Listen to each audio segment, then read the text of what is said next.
last week, actually less than a week ago, someone sent me this article on, from Forbes that the online learning industry, education industry, is a $107 billion industry.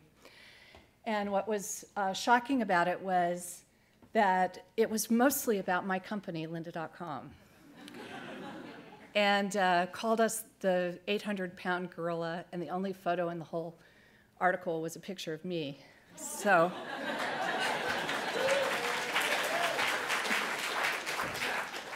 I'm not really sure why you're clapping, but I can tell you, that that feels like an enormous amount of pressure. And I wanted to talk about my early influences, and Art Center actually plays a really big role in the creation of Lynda.com, in that I'm an ex-faculty member, my husband and partner is an alumni, and we borrowed a lot of ideas that are in practice here. I wanted to start a little bit at the beginning because I'm the oldest of 3 kids. And I had a very troubled childhood. My parents had a contentious divorce.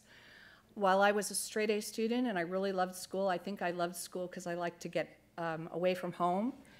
And once they divorced, we were sent to live with our grandparents and then sent to live with my mom and my stepmother who didn't want us. So there was I had a lot of issues when I was growing up with abandonment and rejection and a lack of self-esteem, and I was very shy. And while I went from being a straight-A student, I struggled a lot during junior high and grade school, and by the time I was this age, which is 13, I was getting C's and D's, and I really hated school. I read a book that was one of the big changes in my life. You can see it cost $1.95. That tells you how old I am. This book was about a school in England where they taught really differently than the public school that I hated. And they basically allowed students to pick and choose whatever subjects they wanted to take, and believed that if you didn't force kids to learn things and to go to school, that they would instead develop a sense of self-motivation and a love of learning that couldn't otherwise be fostered. I thought that this idea was really amazing, and I longed for this kind of an experience with school. And I found a local progressive high school in the Los Angeles area that took me in for my $1.35 an hour minimum wage job at a hot dog stand. I earned $80 a month, and they let me go to school there for $80 a month, and that changed my life. During high school, I also discovered feminism. I took a class on women's studies, and my opinion of feminism before I took this class was that it was a bunch of angry women who hated men and wanted to burn their bras. But I am of the generation where my mother's biggest hope for me was that I would go to college to meet a man who would be able to provide for me better than my dad had been able to provide for her. And the revolutionary ideas within feminism and within Summerhill changed the course of my life to, one, allow me to believe that learning could be something that I would want, that I would enjoy, and that I should do for the rest of my life. And two, that I could be anything that I wanted to be. I also had the great benefit of going to a progressive liberal arts college, Evergreen State College. And I recently came across their catalog and realized that their expectations for a graduate are really close to my heart. One, that we graduate with self-initiative, that we're collaborators, that we're great communicators, that we're independent thinkers, that we believe in qualitative and quantitative research, and that we're able to synthesize these ideas and make a difference in the world. As I embarked in my career, I tried a lot of things. I didn't find what I was looking for, much like I had not been happy in my early education. I had a lot of different jobs, and I just tried things, and they didn't work out. I had actually started a store and gone out of business, which was one of the greatest experiences of my life. At the time, I thought it was a huge failure. But my boyfriend at the time came home with a personal computer and was really mad at me that I wasn't excited. So to please him, I pulled open the manual and I started teaching myself how to use it, and I was mortified at how that manual was written and realized that it wasn't written for me, it was written for an engineer, and I just sort of threw it away and started teaching myself stuff and found that I really enjoyed it.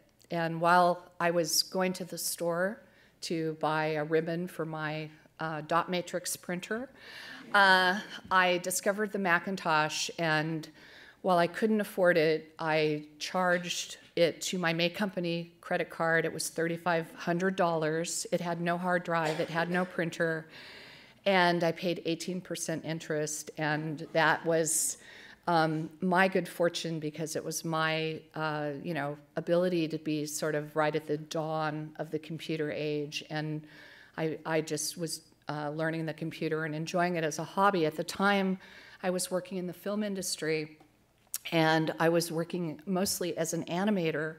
And as I started to build up my computer skills, I was able to go in for an interview to create what was called an animatic for Star Trek V, which is where you put together drawings and storyboard drawings in a movie format so that they can pre-visualize the film in order to budget it and make sure that they really need all those special effects shots.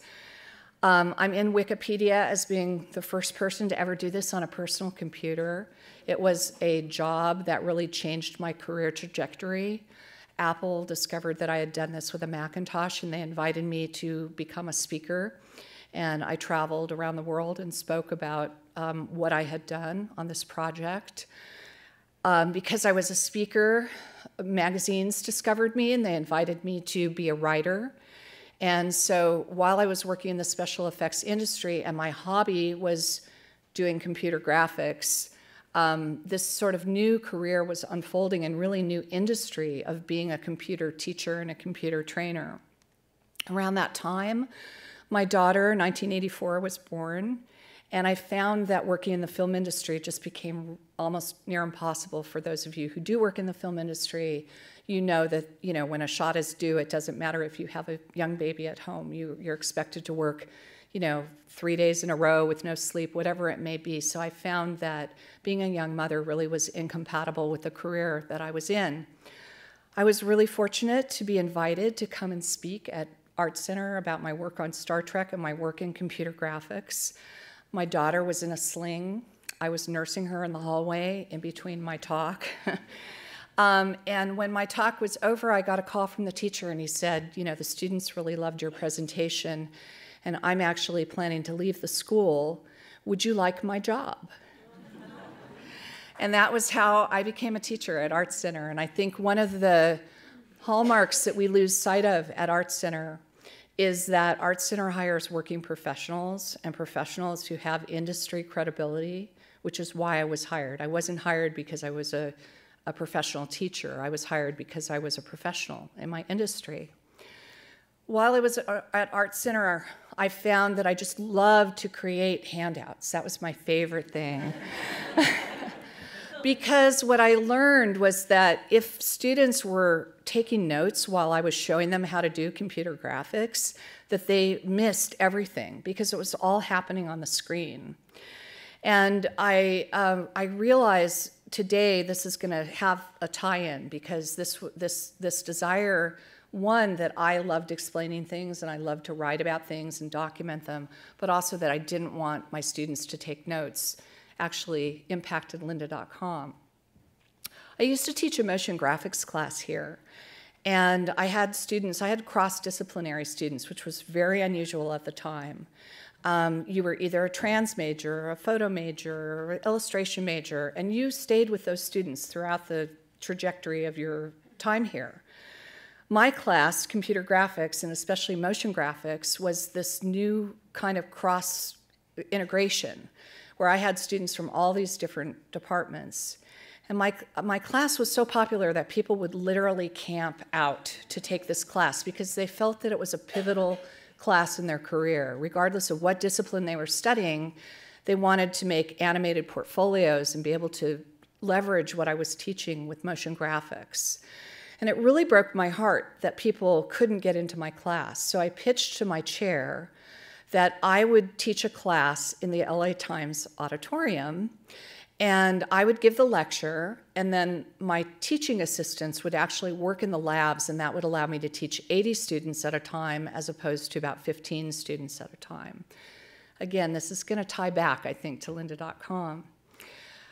I discovered the internet like everybody else in 1994, and maybe the difference between me and everybody else was that I was a teacher here, and I realized right away that my art students were going to need to know how to make websites, that they needed it for their own portfolios, and that they needed it to create collateral for clients. So I went to the bookstore looking for a book on web design and realized that all of those books were written exactly the way that the manuals were written back in the early days of the computer, that they were not written for my art students. So I pitched the idea of writing a book to many publishers. I was rejected, ended up writing it anyway, finally got a publisher, and I wrote it in the way that I taught, in a very personal, approachable, easy to understand manner. And they sent me back my manuscript, and they had taken out all the first person. They had inserted bigger words than I had used, and they had completely destroyed it. And I was in tears, and I called a friend, and I said, "They've ruined my book." And he said, "Well, dig out your contract, look through the language." And he pointed out to me that if they rejected my manuscript, that I could get my rights back and I could own the property. So I summoned up all my courage and I called my publisher. I said, "I'm not willing to put my name on this book. I believe you've ruined my manuscript. I want my rights back." And he said, "No, no, no, wait, we'll just publish it the way you wrote it, sorry." And the book came out in 1996 called Designing Web Graphics. And instead of going from 15 students in a class to 80 students in an auditorium, I suddenly had hundreds of thousands of students. And that was also my first experience earning passive income, which is where you create something once and you get paid for it many times. My book was translated into many languages. It was ultimately a runaway best-selling book. It became the tome of the time that taught a whole generation how to make websites and how to do web design. With the income, my ex-student Bruce, who unfortunately is not here today, my now husband Bruce, unfortunately he's taken ill and he couldn't be here, so I'm teaching his workshop later. He and I decided to move to Ojai, California, believing that he just needed FedEx to continue his illustration career and that I just needed the internet to keep writing. But I missed teaching, and it was Bruce's idea to open a school. We opened what we called the Lynda.com Training Center. And we had students come from all over the world. Our first year in business, we had $1.7 million of revenue. We had LL Bean, MarthaStewart.com, the Vatican, all kinds of amazing students who came through our doors. And I was still writing books. At the time, I wanted to write a book about Photoshop and the web, and my publisher wouldn't let me because they said that other people owned the Photoshop franchise and that, you know, I owned the web design franchise and they weren't going to have somebody compete with me. So being the kind of person that just figures out a way, which is the hallmark of an entrepreneur, frankly, we decided to start to make VHS tapes and started to teach the types of things that our publisher wouldn't let us publish books with tapes. Because what I realized was that I was a teacher at heart, and these were all just form factors: books, speaking, whether it was a DVD, a CD-ROM, a beta, a VHS, whatever it was all teaching. When the dot-com crash happened and 9/11 happened, our business started to plummet. We went from 35 people, $3.5 million in revenue a year, to 9 people barely able to keep our heads afloat. So we thought, well, what can we do? We'll put our videos online as just one of the many things that we do. When we started it, we took a poll amongst us and to see how many people we thought would join this subscription service. No one guessed the amount because it was so low. The first year it was 30 people. The first month it was 30 people. The first year it was 1,000 people.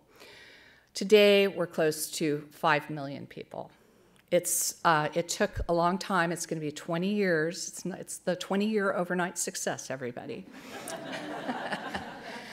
But I wanted to talk about a couple of the business model ideas. One that we all know about free. We now know very upfront and close that free means that it's our personal information that's being sold. So Lynda.com from the very beginning charged a very modest fee for our online videos, and that meant that we could actually pay our contributors, and they experienced the passive income that I had experienced early in my career. As well, I talked about how the not taking notes was going to play a role. By publishing videos instead of publishing books, it means you're not reading, it means that you're watching. The Art Center principle of hiring working professionals instead of professional teachers.